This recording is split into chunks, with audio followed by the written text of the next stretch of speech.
is your number one SM radio station. Love Radio. Malasakit. Hey! Tambala na! At eto na sila, ang nag-iisang masugid na tagahanga ni Nicole Yala. Chris Chuper! Kasama ang nag-iisang die-hard fan ni Chris Chuper, Nicole Yala! Mula sa Mahiwagang Burnay, ang kwento. Masarap ang mabuhay. Yan ang mga katagang sinasabi ko palagi noon. Mahirap, pero masaya. I have a very positive outlook in life. Ayoko sa mga negatron. Masiyahin kasi akong tao. Yung tipong pag may problema ako, idadaan ko na lang sa mga biro at tawa. Pero sadyang mas mapagbiro ang tadhana. At the age of 26, I was diagnosed with cancer. Walang symptoms, walang senyales, wala man lang pasabi na, uy, magkakasakit ka ha. Minsan na nga lang ako magkasakit. Yung matindi pa. You need to undergo chemotherapy as soon as possible. Sabi sa akin ng doktor ko. Of course, I was rattled. Natatakot din akong harapin ang mga uncertainties na dala ng sakit na ito. But still, my positivity kicked in. Kaya yan! Sus! Cancer lang yan. Pagkumbinsi ko sa pamilya ko. Lalo na sa nanay kong very emotional na mga panahong yon. Pero kahit anong sabihin ko, hindi ko mapakalma ang nanay ko. Sinong magulang ba naman na matutuwa kapag nalaman niyang may cancer ang anak niya? Inalagaan mo ng ilang taon, ni hindi mo nga mapadapuan sa langaw, tapos sa isang iglap, may cancer na siya agad. Nagdasal ako sa Panginoon. Sabi ko, Lord, bakit ako? Ano po bang nagawa kong kasalanan to deserve this? Hindi ko naman po hinihiling ang napakakomportableng buhay. Pero bakit parang gusto mo kong pahirapan? Nag-under na ako ng ilang cycle ng chemotherapy. Unti-unti ding nalagas ang buhok ko. Nung umpisa sabi ko, buhok lang yan, tutubo ulit yan. Pero kahit ano palang lakas ng loob mo, aabot at aabot ka din sa puntong mapapagod ka. Yung tipong tinatanong mo na ang sarili mo kung hanggang kailan ka magiging strong, hanggang kailan ka magtitiis, hanggang kailan mo kayang makitang nahihirapan ng pamilya mo. Madalas sabihin sa akin ng ibang tao, strong ka kasi kaya sa'yo binigay ang pagsubok na yan. Strong ako, oo. Pero dapat bang abusuhin ang pagiging malakas ko? Nasasaktan din naman ako ah. Tao lang ako. Nakakaramdam din ng lungkot, hirap, at pagod. Ngingiti-ngiti lang ako pero sa loob ko gustong-gusto ko nang magwala. Hindi nagtagal. Nag-iba ang pananaw ko sa buhay.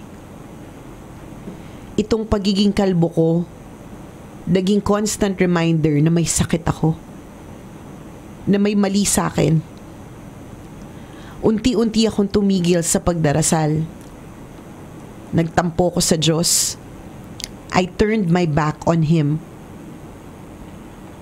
Sumbat ko sa Kanya, kung mahal mo talaga ako, hindi mo ko papahirapan ng ganito.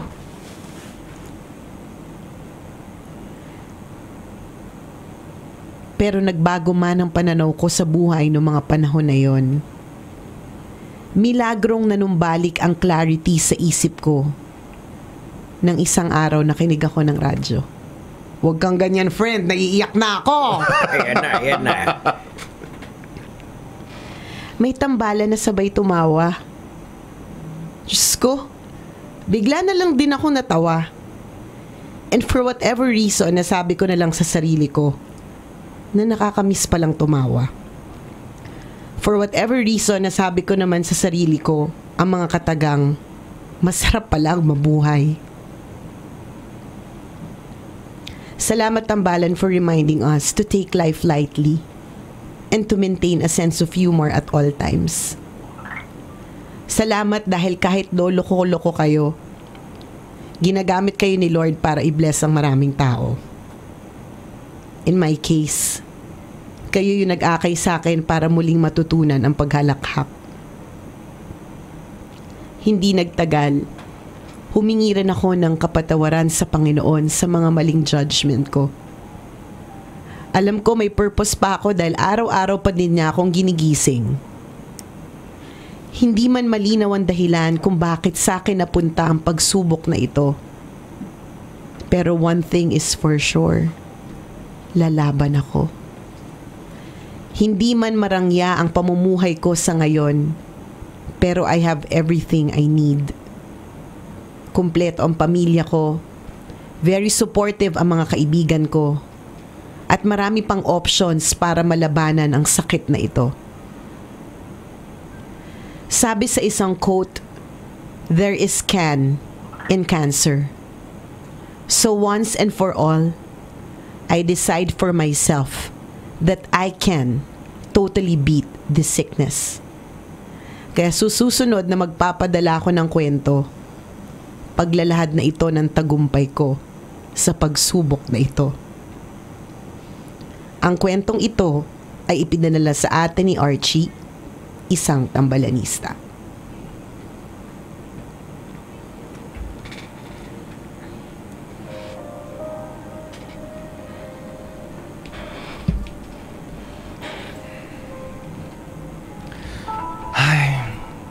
But good job.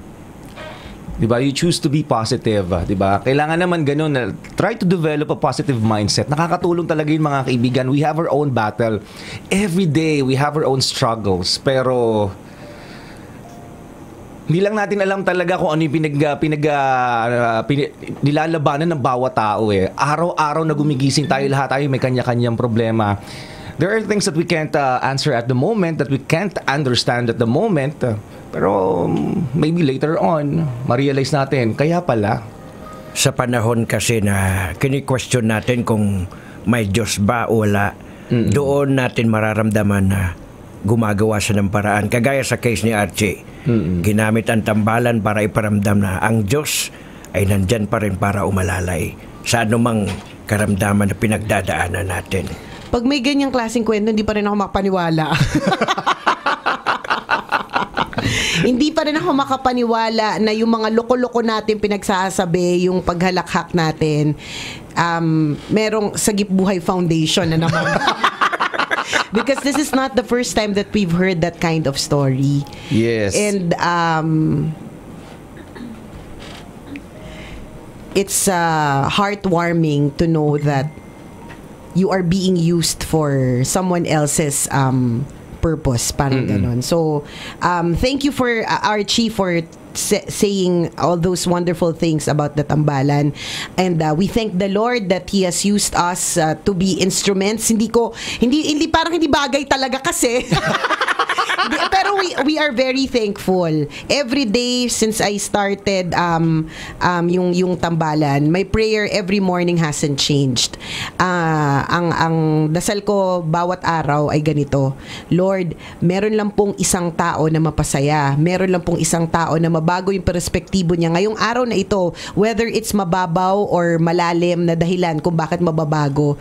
We have already served our purpose for the day. So continue to use us. Yun yung palaging prayer ko every time that I go on air. Mabilisin ko sinasabi sa air. Basta alam mo na yun, Lord.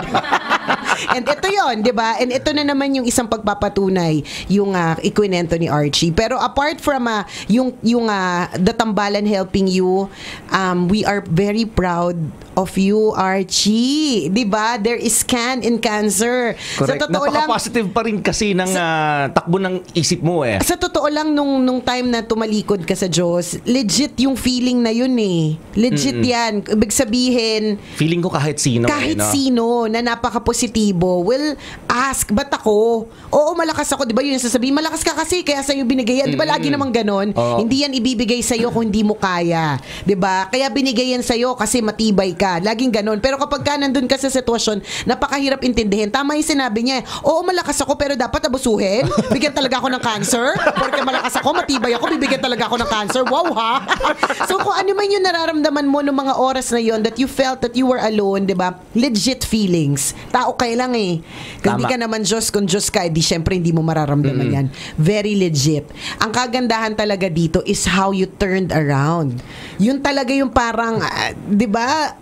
Parang nahanapan mo ng purpose yung araw. Kasi totoo eh. Correct. Sabi niya, yung pagiging kalbo niya, yung reminder sa kanya na may sakit ako. Araw-araw kang harap sa salamin. Kahit hindi ka mapaharap sa salamin. Mapakamot ka, tas ma-realize mo wala kang hair. Diba? Yung pa lang, nakakapanghina diba? na Yung yun eh. nagsusombrero ka na dati namang hindi. Yung mga ganon. Isang pagpapaalala, isang reminder that you are sick.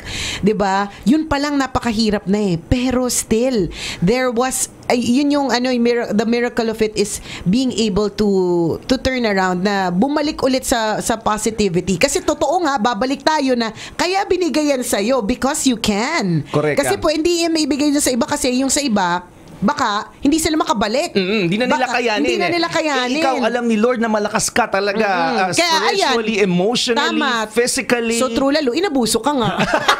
Inabuso yung pagiging malakas mo. But then again, we Diba? are proud of you kasi kinakaya mo ang lahat ng ito. And kagaya nga ng sinabi mo, aabangan din naming lahat ng mga tambalanisa na nakikinig sa atin ngayon, yung susunod mong storya. And correct. We claim that your next story is the success story, how you will overcome. Hindi, how you overcame. Yes. Diba? Tama ba yun? Overcame? Ako naman, yes. With confidence.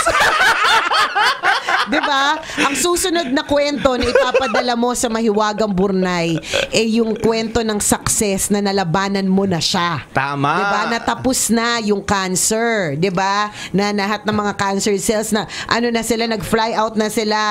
Diba? Sa ilalim ng dagat, sa loob ng isang box. Tapos yung susi, wala, itinapon na natin.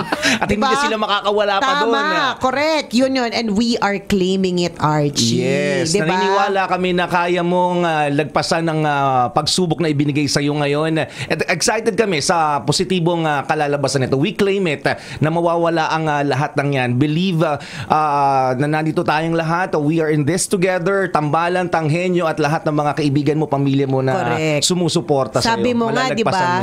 Sabi mo nga, araw-araw pa kasi kung ginigising eh. So siguro, meron pang dahilan kung bakit ako nandito sa mundo ngayon. So, Yes. yun yung panghawakan mo. Kahit na, alam mo, syempre, hindi naman, madali lang para sa amin sabihin yan eh. Hindi naman kami nag-undergo ng chemotherapy. Hindi naman kami yung naka-undergo ng actual physical pain.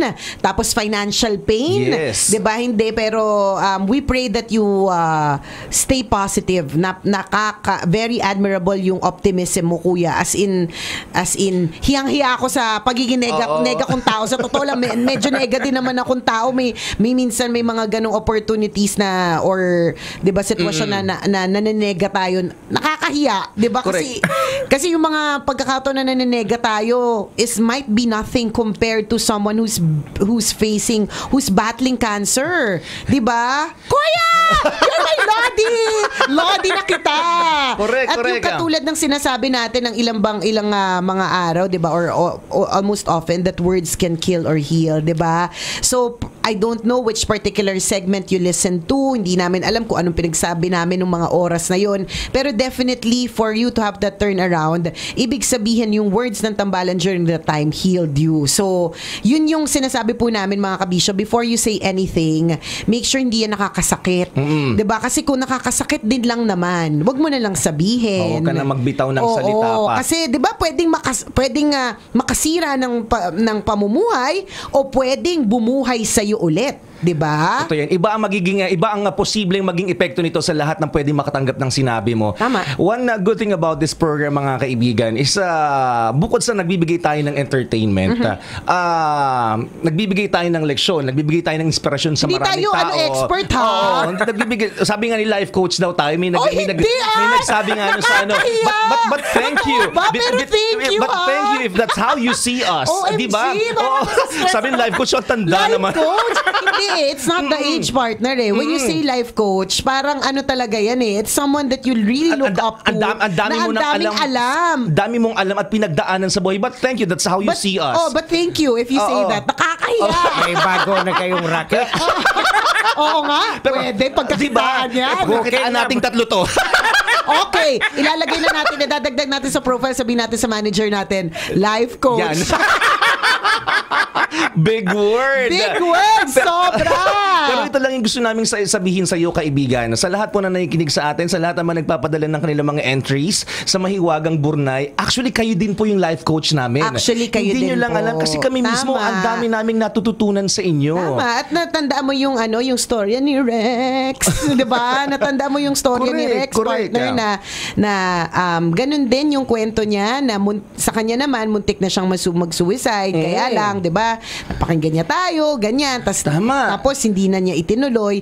Nung time na ikwento yun sa Burnay, was also the time that I was facing something very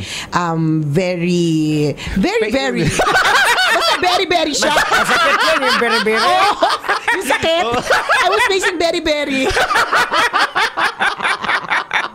Diba? Pero hindi mo alam. I was facing something very extreme during that time na ano siya eh. Basta ano siya. Painful siya. It was an extreme trial that I had to go through. Diba? But because of your story and you reminding us na ay meron pala kami nagagawang tama, 'di ba? Ikaw naman yung nag-heal sa amin. Totoo yun. So, diba? It's a win-win situation, mga so, kaibigan. So ibig sabihin nito, lagay nyo na rin po sa profile ninyo, life coach ng tambalan. But we thank you, Archie, for your story. Oo, totoo yun, If mga you're thanking kaibigan, us so much, we are also thanking you. Salamat. Nakaka good vibes yung kwento mo. Hindi lang para sa tambalan kasi syempre good vibes kami ngayon dahil sa tambalan yung ikiniklaim mo. Oo, ikiniklaim mong dahilan kung bakit naging positive ka ulit. Pero nakaka-good vibes lalo yung paglaban mo. 'Di ba? Napakagaling. Isang pagpapaalala sa ating lahat na kaya po natin ito. Tama. May Diyos tayong kasama. You can do it. You can do it. Malalagpasan mo yan. True. At gusto lang po namin magpasalamat. Tambalan, Tanghenyo, ang programang ito. Gusto talaga namin magpasalamat doon sa mga patuloy po na nagpapadala ng kanilang mga entries. Araw-araw po kung, di ba, yung pinagsasaluhan natin mga ganitong klase ng kwentuhan, iba po yung nagiging effect sa ating lahat eh. Tama. Hindi lamang sa inyo mga nakikinig. Ultimo sa aming tatlo. Kaya it changes our perspective, our emotions, our mood. True. Kaya ako, I never read the Burnay in advance. Kasi dapat kasi actual magpa-process ako agad eh. Oo. So, kaya nga minsan kapag yung Burnay, minsan weird. Doon ko na lang malalaman habang binabasa ko na weird siya. At lahat ito on the spot, ha? On the spot. At dito kasi ang sitwasyon, hinihimay-himay natin ang bawat sitwasyon. Yes. At mula doon sa paghimay-himay, natututo tayo kung paano nga ba harapin yung ganitong mga pagkakataon. Correct. At saka ang isa sa pinaka-nagustuhan ko dito sa kwento ni Mo Archie, parang ito yung patunay ng yung awaiting footprints in the sand. Ano? Ano? Gumalaw na naman yung pustiso. Buti ka malaglag. Putya man siya. Ano? Ayusin mo Tanghenyo. Footprints in the sand. Footprints in the sand.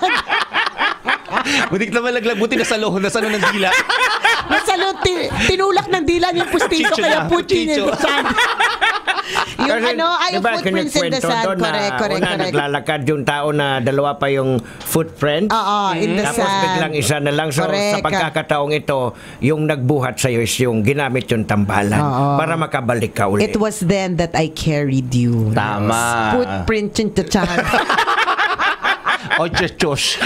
Makapunta na nga kay Doc Rin niya. Paayos ko ito nga Punta ka na sa dental focus. Paayos mo na yung puchicho mo. Archie, salamat. Tama yan. Kaya mo yan. Kaya mo. Every cloud has a silver lining. Ay, taray, Catriona Gray. Oh. Inspired by. Inspired by. Nakaka-lurkey.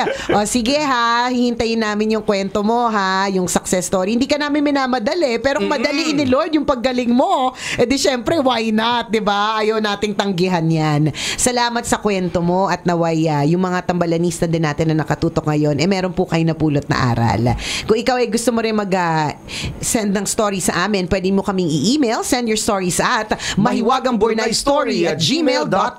Malay mo, kwento mo na ang ating pag-uusapan at ilalahad sa mga susunod na araw. Corrected by. Batiin lang natin na magandang morning and happy birthday! At lahat ng mga nagse-celebrate ng birthday today, lalong-lalo na ang hinahanap ko pa siya. Yon, lalong-lalo na po si 5 Ay, abang inaanap mo, batiin ko belated happy birthday kay Gladys Roberto. Ay, ako din. But belated happy birthday sa aking mataling na kaibigan Peter Mark Duran. Ayan, aking tropa sa FEU. Yan, mag-celebrate ka ng birthday mo ng bonggang-bongga. Happy birthday. At nag-celebrate na ng birthday today si Francis John Fred Rizaldo alias Tisoy, na 4 years old na ngayon. Happy birthday, baby. Enjoy your special day. Ayan. Salamat sa pagtutok. And nagse-celebrate din ng kanilang silver wedding anniversary. Uy! Ayan, si Dennis. Hi, Dennis. And si Miss Mary Lumahan. Congratulations. Grabe, 25 years. Bongga. Bakit? Awig na awig. Ay! Paano mo na lamang dyan ko kinuha yung damit ko ngayon? Sa kurtina nyo. Nanonood ka ng FB Live. Bakit kami natawa? Hindi ka kasi nanonood ng FB Live eh. Dapat manood ka ng FB Live. Dapat hindi ka uli kinupit galing sa kortina nila. Sabi nung writer natin sa Bornay, not sure pero girl po yata si Archie. Ito daw, happy birthday, happy listening pala kay Emma ng RBC at Mang Inaso, nakikinig sa atin sa Bayan Love Radio Rojas. Hello! Good morning po sa inyo. Maraming salamat. O siya mga kabisyo, nationwide, bukas ulit tayo magkakabanding-bandingan. Muli ako po si Nicole Yala. At ako naman si Cambio King Chris Chuper. Na nagpapaalala, walang matatag na relasyon sa malanding may determinasyon. Yun! Ang programang wala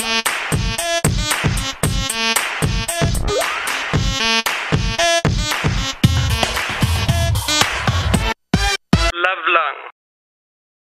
Always your number one. SM Radio Station. Love Radio.